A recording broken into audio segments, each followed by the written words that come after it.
I'm finally here, guys, to give you guys one of my most anticipated sneaker releases of 2023, and that is the Jordan 5 Burgundy.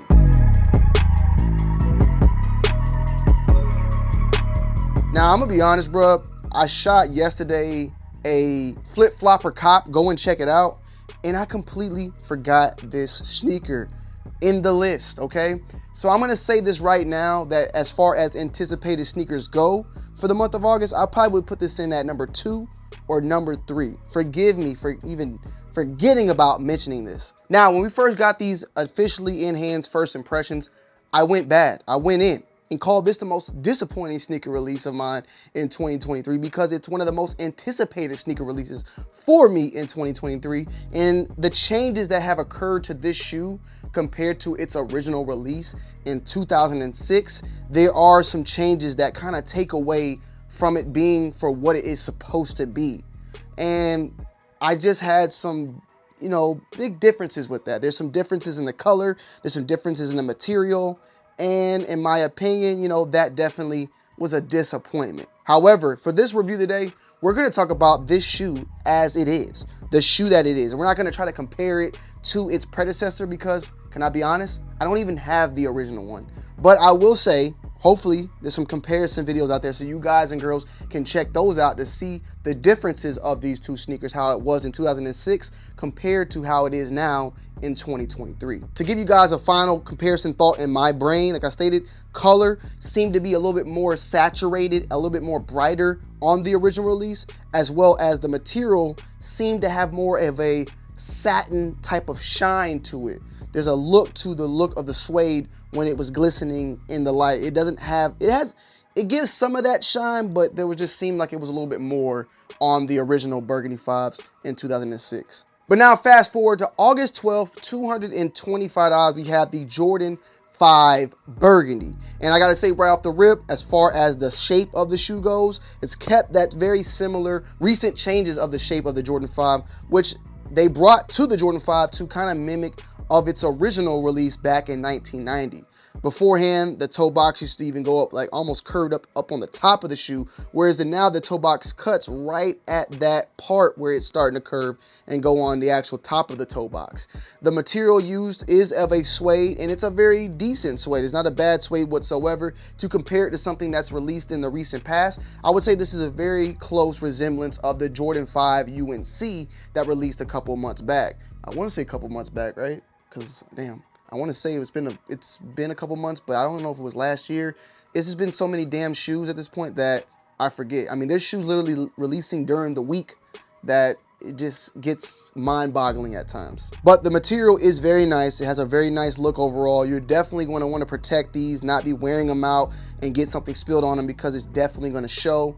And in my opinion, some really good quality material suede on the upper of this sneaker. Now on the box, it states deep burgundy / light graphite. And that graphite, what you see is this gray, which is featured on, of course, the top of the tongue, as well as on the inner of the shoe. The actual insole is also light graphite with a black jump man. You got that light graphite on the back of the Jordan, as well as the light graphite on the laces and the lace lock on the Jordan 5. They did give us hints of that blue tint on the webbing as well as on the outsole. That helps with, the aging of this shoe to not turn yellow as fast. Now, I do feel like, in my opinion, the blue tint that's been used on the Jordan 5s and the Jordan 11s have been, I guess, slightly lessened. Basically what I'm saying is, I don't feel like it's much of a blue tint as it used to be.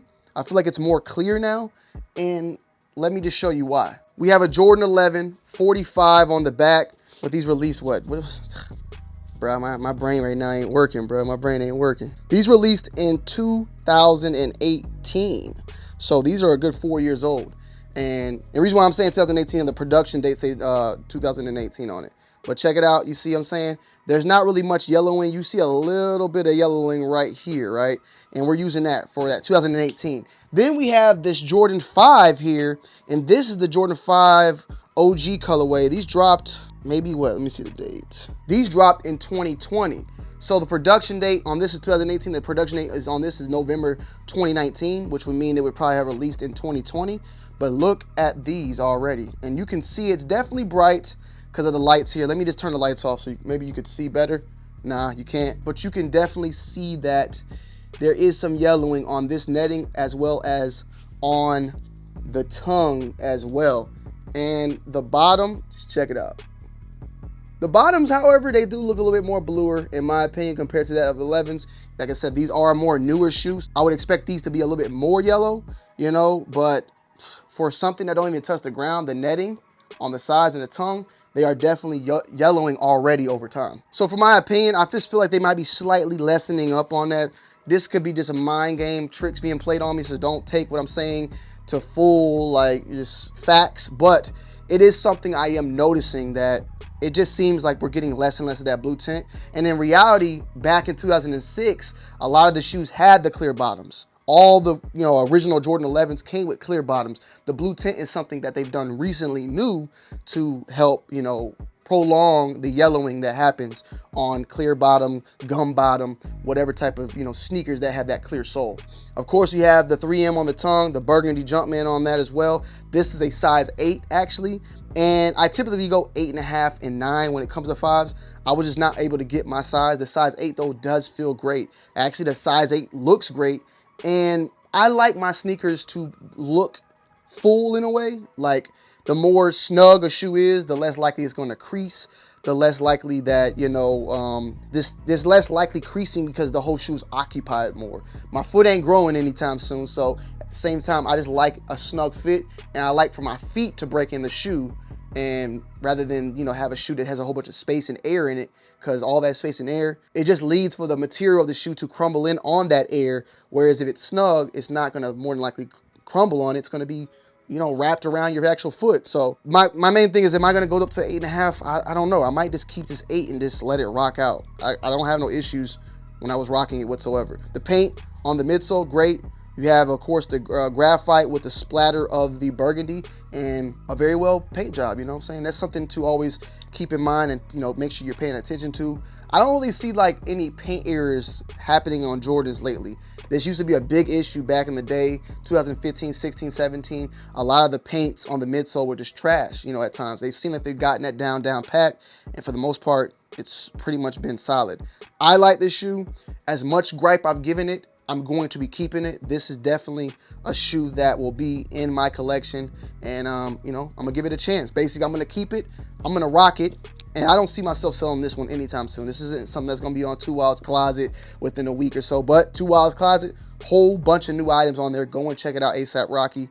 Definitely, as much as I talk shit about it, this shoe, I'm happy to have in the collection. I'd rather have it than not. Same with the Raging Bulls, same with the Thunders, same with the Lightnings. At this point, they're going to make changes. They can't get the same exact material from 2006. You're talking about, what, 15 years plus at this time. So I'll take this rather than not taking anything at all.